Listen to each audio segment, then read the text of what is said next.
Among the Bukusu people, death or dying is described as sleeping for an old man who dies peacefully, falling by oneself if it's through suicide, stepping into the sheet since the body is wrapped or covered with the skin or banana leaves before burial, wearing a sweater if killed by another person.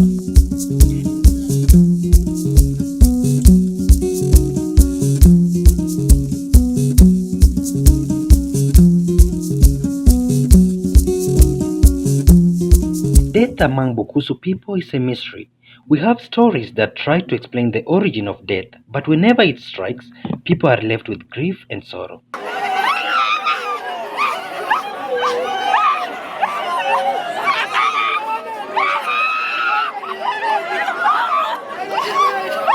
Nobody rejoices over one's death, however bad an individual might have lived his or her life. In other words, nobody can go around saying, "Thank God so and so have died," right? Death brings loss of a member, and such a loss cannot be replaced. Hello guys, welcome back to our YouTube channel. This is Culture Hub TV, and today on My Culture, My Identity, I want us to educate ourselves on how matters funeral takes place in the Bukusu culture, how a grave is dug, and who is supposed to dig a grave according to the Bukusu culture. Today we are privileged to host an old member and a very educated man, an elite on matters culture, and I'm sure he's going to educate us well and to let us know who is supposed and when and why it should be done on this way.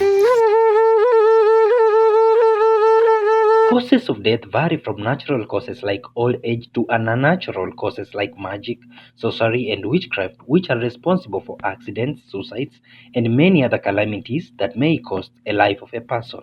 For a person dying from road accident, it is believed that his stroke her spirit remains on the road until a special ritual is conducted. In this, the immediate family elders will go to spend a night by the roadside where the victim met his or her death, slaughter a fowl and sprinkle blood, roast the meat, eat and return home early in the morning. With this, it is believed that the victim's spirit is brought back home and the sprinkling of blood unites the spirit of the one dead with those who have gone before him. For one who commits suicide, unfortunately, it is considered to be a curse and no rightful burial is accorded to him or her. In fact, burial in this case takes place at night. I will not concentrate on discussing bereavement of one who has died through natural causes, like the old age.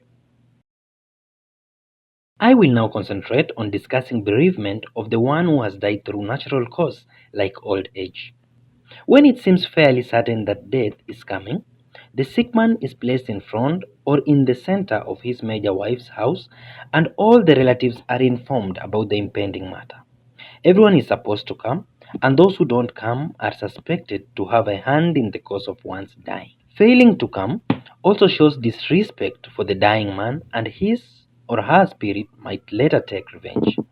While here, either a brother or elder son of the sick, dying man kills a goat at the family shrine, invoking all those who have died to come and eat the meat. He mentioned the names of the departed, example, Wafula, Wanyonyi, where are you? Come down and share our meal. Of course, they don't physically come to eat the meat, and instead, the meat is eaten by the family and the dying man if he can.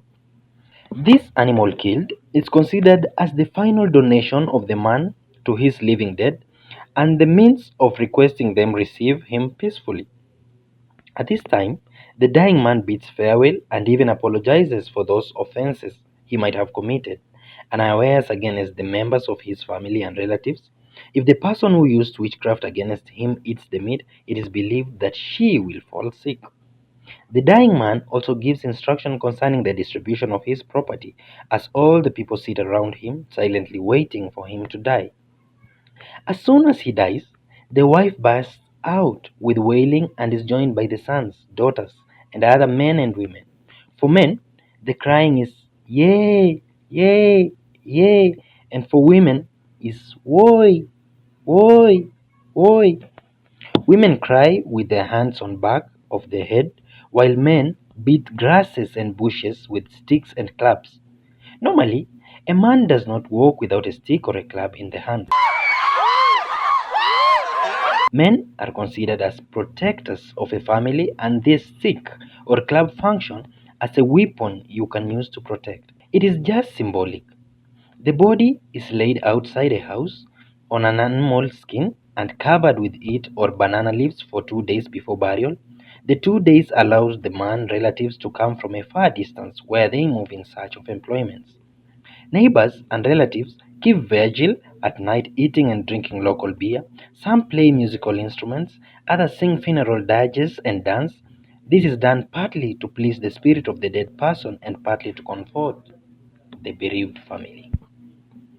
Before the day of the burial, a widow goes to her maternal home to inform about her husband's death. She will come back accompanied by her parents, if still alive, or any other elder members of her family. On that night before burial, the young and strong clan men dig the grave in front of the dead man's main house, major wife's house. No woman or uncircumcised person digs the grave. A father cannot dig a grave of his child or husband for his wife. In this last night, the man is circumcised before being buried if he was never circumcised, though you will rarely find uncircumcised men among the Luya and especially Bukusu subtribe. The actual burial takes place in the afternoon and the body is buried facing west. It is believed that we are all heading to west, just as the sun rises and sets in the west. It is believed that our destiny is in the west, locally called Mumbo.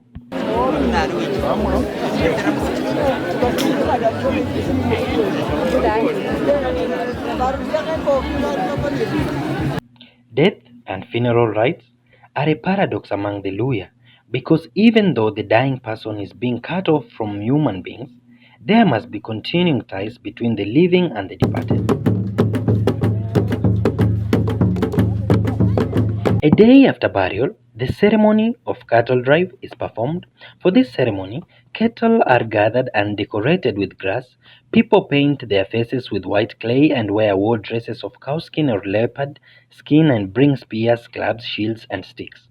They go in a river and come back with cattle in the homestead singing and dancing. The song include war songs, marriage songs, dirges, praises to the deceased man, and appreciation of the contribution he made to his family.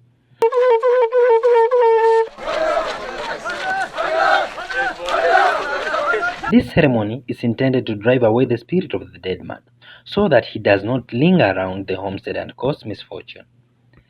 The day following cattle drive ceremony, the hair shaving ceremony is performed.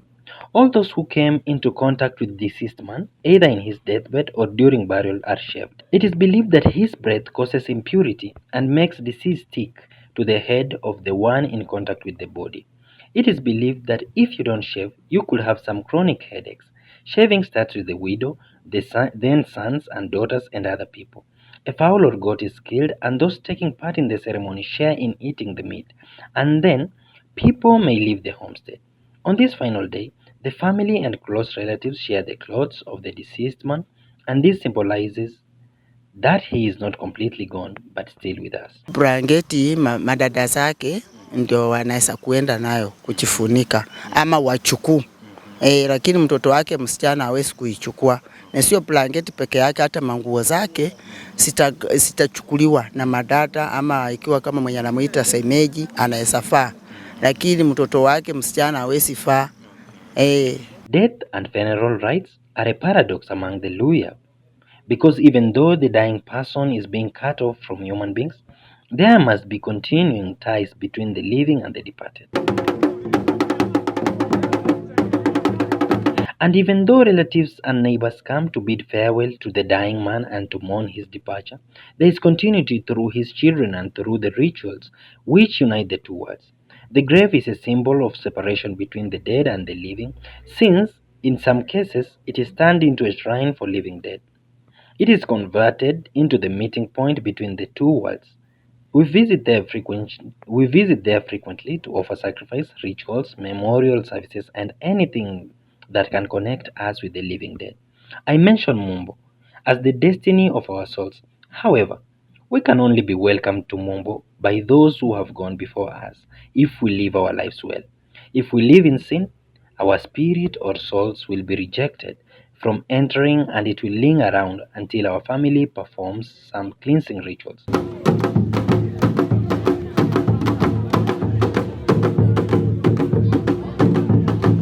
This calls us to live well so that after dying, we may be received by our ancestors without any complication.